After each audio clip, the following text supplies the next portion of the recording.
right. School's been back in session now for just about 2 weeks, but it's not too early to start thinking about college. Never too early. You know, whether it's preparing for SATs, filling out all those applications, or even applying for financial aid, the whole process really can be a bit overwhelming at times, not just for the student, but also for the parents. So we brought in Tim Parros from Parros College Planning to help make this process a little easier for folks out there. Good morning. Thanks for being with us today. Thanks for having me. So let's start with the simplest question. When should parents and students start thinking about college planning? Yeah. Great question. We used to say maybe wait until they're a freshman year, but now that I have a freshman, we actually started with him in 7th and 8th grade, you know, grooming him to be prepared for the high school and then on to college.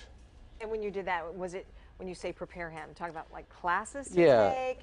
Yeah, so we actually had him take Spanish in 7th and 8th grade. And then we also had him take additional math classes outside of middle school to challenge him a little bit more. So then he would be prepared for high school. So doing that, now he's in honors in math and Spanish and biology because we challenged him.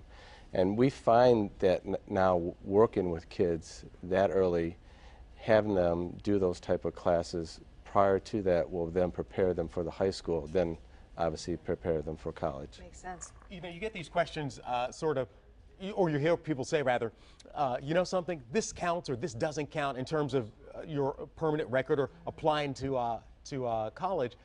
When does it really begin to matter, the grades? Is it your freshman year? Do those grades matter? Is it only your junior or senior year? Yeah, freshman year counts a lot because if you want to carry a 4.0, you have to do well your freshman year, right? Because you want to carry a 4.0 all the way through, because if you fall on your face, and this is usually what happens when kids go from middle school to high school, is that high school is a lot more of a challenge than middle school.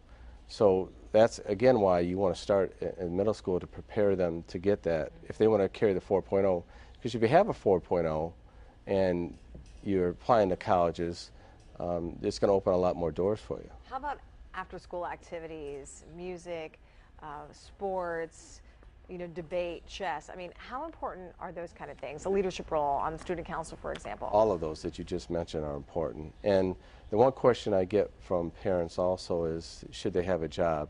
And that should be the farthest down the list. I mean, the kids have a lot on their plate today. It's much more difficult than when I went to high school. So I say, don't do the job. Get in music or sports or be on the debate team or the chess team. All those things will look great on your application and your resume that you build for college. Let's talk timing. When should students take the SAT and when should they begin preparing for it? Well, SAT we're actually an ACT state, so most of the kids here take the ACT, but what I ask all the parents and the kids is, what's the best test for you? And they like, what do you mean? Well, I ask them if the kids are good in science.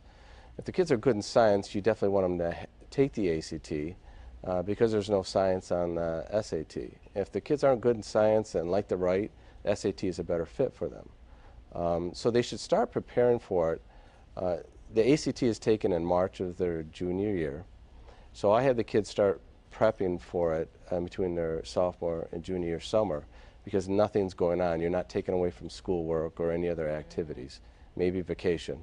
That's about it. Now, I know a lot of parents have questions about financial aid, and you have a workshop coming up? Yes, it's in Brighton on the 16th at 6:30.